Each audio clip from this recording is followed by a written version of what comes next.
তোমারে পাইবার আসে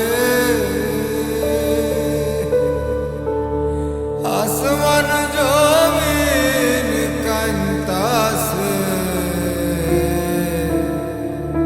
তোমারে পাইবার আসে আসমান জমিন কান্তাসে ধুলির ধরায় তশরিফ রাখিলে রহমাতাল লিল আলামিন। আসুন আমরা সে আল্লাহু আকবার নামের ধ্বনিতে আগাম ফটস্কার বা প্রকম্পিত করবো। আমরা কি রাজি আছি? দুহাত তুলে বলুন, আমরা কি রাজি আছি?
করেছে বারবার এই দেশটাকে কলঙ্কের তকমা দিয়ে রঞ্জিত করেছে এবং এই দেশকে যদি রক্ষা করতে হয় আমি যাতে পার্টির সর্বস্তরের নেতৃবৃন্দদের প্রতি আমি বিনীতভাবে আকুল আবেদন করছি, আপনারা যদি এগিয়ে না আসেন এই দেশের মানুষের কিন্তু আর মুক্তি আসবে না।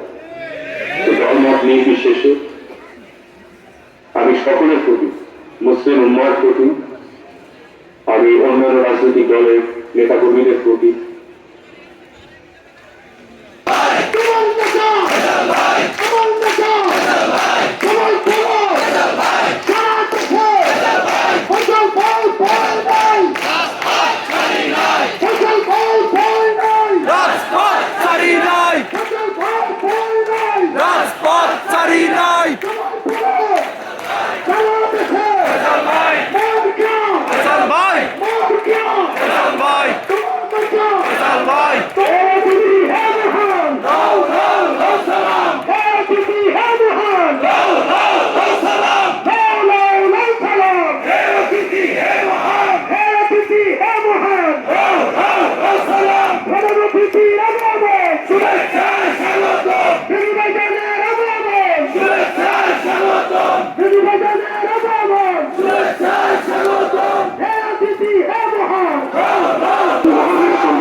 যুদ্ধাবস্থা আসতেছে, যুদ্ধ লাগানো হবে এবং পরমাণু বোমা ব্যবহার হতে পারে।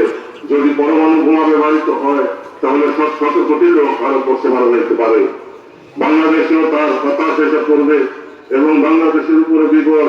কিন্তু দুঃখের বিষয় এখন আমাদের ক্ষমতার লোক দেয় না। আমরা ক্ষমতা নিয়ে কান্দাকামি করি, ক্ষমতায় যাওয়ার জন্য ষড়যন্ত্র করি, চক্রান্ত করি এবং মুসলমানের দুশ্মনদের সাথে আমরা অভিশাপ করি। ইসলামের দুশ্মনদের সাথে আমরা বিশ্বাস করি, তাদের কাছে সাহায্য চাই, আল্লাহর কাছে সাহায্য না চেয়ে আল্লাহর বন্ধুদের সান্নিধ্যের না থেকে আমরা সাহায্য চাই ইসলামের দুশ্মনদের কাছে। আর আমরা মুসলমান দাবি করি, আর আমরা মুসলমানদের বন্ধু দাবি করি, ইসলামী মূল্যবোধের বড় বড় কথা বলি, ইসলামী শাসনের কথা বলি, স্বপ্নদের শাসনের কথা বলি। এটা হতে পারে না এক মুখের দুই ধরনের কথা। আল্লাহ কখনো সহ্য করবেন না। অবশ্যম্ভাবী মিথ্যা ধ্বংস হয়ে যাবে। ক্ষমতার লোক যাদের মধ্যে আছে, আল্লাহ তাআলার মহব্বতের চাইতে, আল্লাহ রসুলের মহব্বতের চাইতে, আল্লাহর বন্ধুদের অনুসারীদের মহব্বতের চাইতে, দয়াল নবীর উম্মতের মহব্বতের চাইতে, তাদের একত্রীভূত করে রাখার মহব্বতের চাইতে, যাদের ক্ষমতার মহব্বত বেশি, দুনিয়াদারের মহব্বত বেশি, স্বার্থের মহব্বত বেশি, আল্লাহ আলিম বেজাতের শুধু আল্লাহ অন্তরে খবর রাখেন। আল্লাহ কিন্তু তাহাকেও ছাড় দিবেন না, আল্লাহ কিন্তু ছাড়বেন না।